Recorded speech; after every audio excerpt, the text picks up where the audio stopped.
a distribuição, competir ao juiz conhecer delas de ofício, até aí tudo bem. Inciso 3º, por expressa autorização legal, puderem ser formulados em qualquer tempo ou juízo. Aí eles querem justificar a advocacia do juiz administrativa nesse artigo, no caput do artigo 328, não.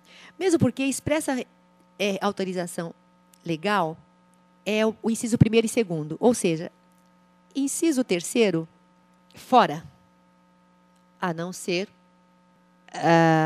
as questões das nulidades, que, afinal, podem ser alegadas em qualquer tempo, qualquer grau de jurisdição, não só pelo autor, mas como também pelo réu. Mas como aqui só se fala do réu, retira-se o inciso 3º, por favor. Uma questão de racionalidade. Da revelia. Artigo 331, se o réu não contestar a ação, presumir-se-ão verdadeiros os fatos afirmados pelo autor, desde que as alegações deste sejam verossímeis. Como é que é? Se o réu não contestar a ação, presumir-se-ão verdadeiros os fatos afirmados pelo autor, tudo bem, é histórico, desde que as alegações dele sejam verossímeis. Precisa disso? Quer dizer, mais uma vez, o juiz aqui é considerado o quê? Analfabeto? Inciso 3º, a petição inicial não estiver acompanhada do instrumento público que a lei considere indispensável à prova do ato? Como é que é? Como assim? A prova do ato? Indispensável? A prova.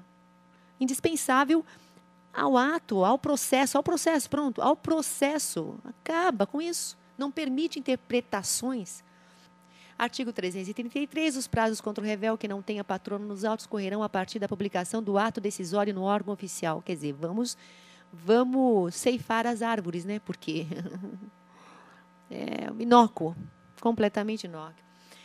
Da não incidência dos efeitos da revelia. 335. Se o réu não contestar a ação, o juiz, verificando que não ocorreu o efeito da revelia, mandará que o autor especifique as provas que pretende produzir se ainda não as tiver indicado. Quer dizer, se o réu não contestar a ação, verificando que não ocorreu o efeito da revelia. Isso aqui é uma pegadinha. Artigo 336. Ao réu revel, a seção é da não incidência. Aí ele vem falar do réu revel. Quer ver?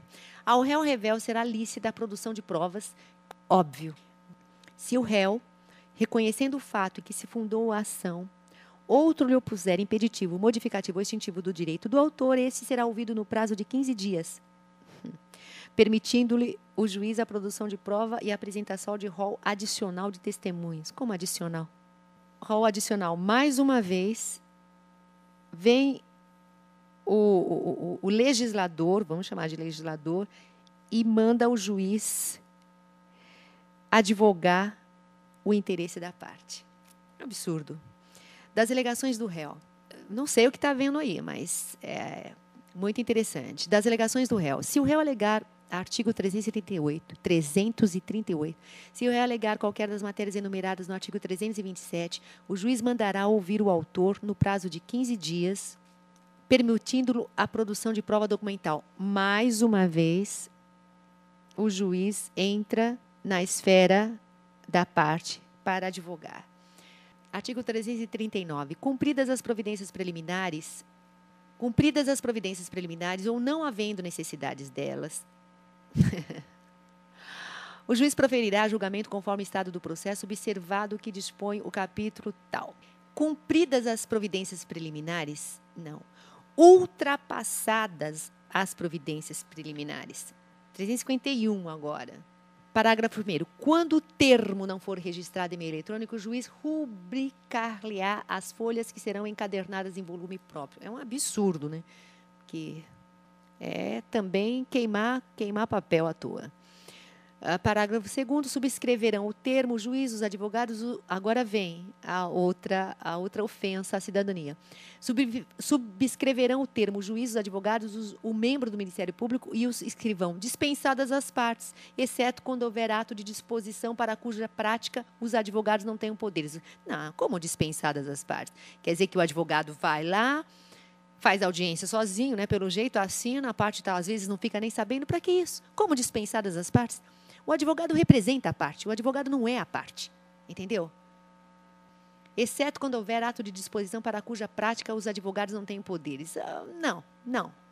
Isso é estelionato intelectual e não deve ser mantido pelo Congresso.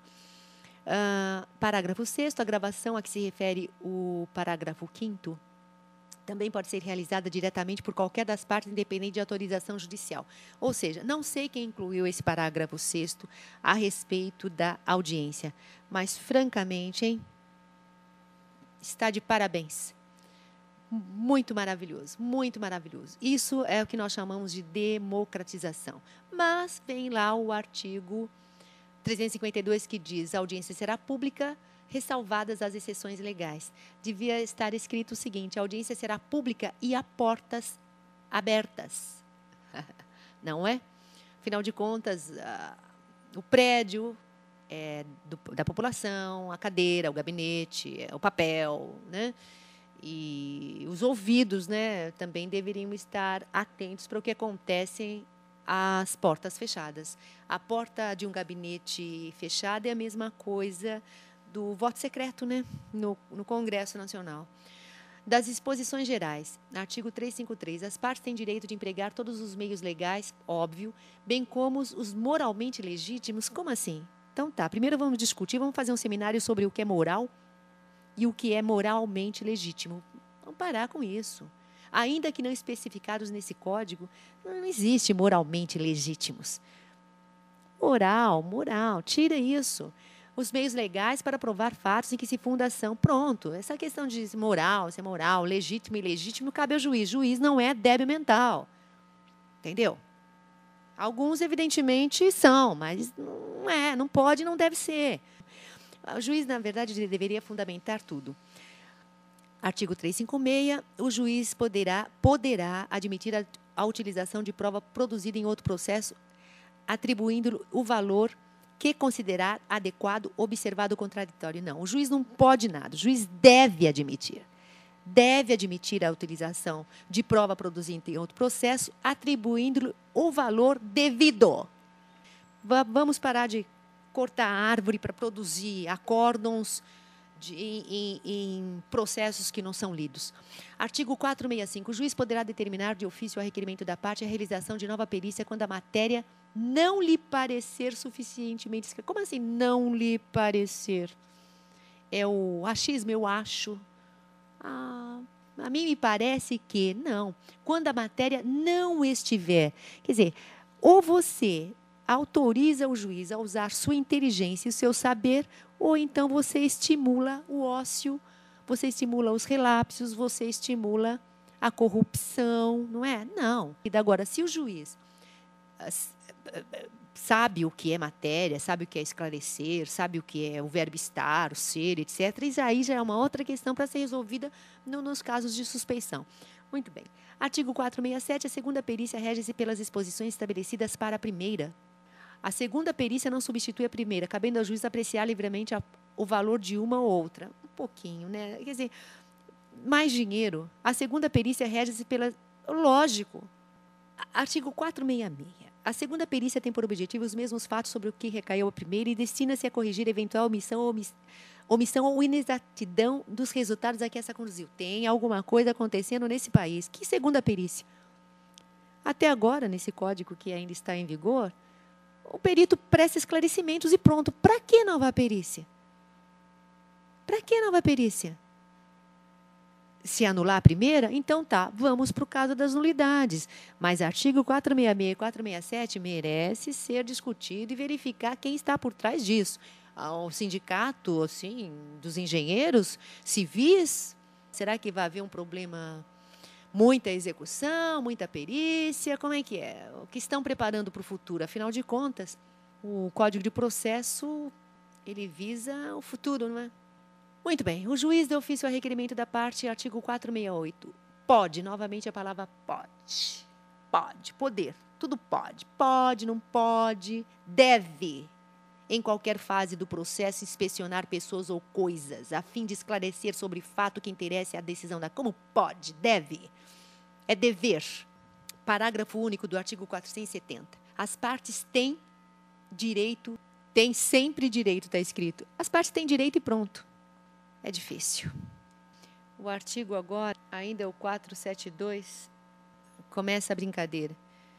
da sentença e da coisa julgada. Artigo 472. O juiz proferirá a sentença sem resolução do mérito, sem entrar no objeto da causa, né? Sem querer saber do que aconteceu, né? Do fato, do fenômeno que foi levado ao seu conhecimento. O juiz proferirá a sentença sem resolução do mérito quando? Inciso 11, parágrafo 1º. Nos demais, inciso 11, nos demais casos prescritos neste Código. Parágrafo 1º. Nas hipóteses descritas no inciso 2 e 3, a parte será intimada pessoalmente para suprir a falta em 5 dias. O que é o inciso 2 e 3? O processo ficar parado durante mais de um ano por negligência. Quer dizer, a parte negligente vem o juiz e diz: ô, negligente, vem até aqui. Ora, não dá. Advocacia novamente.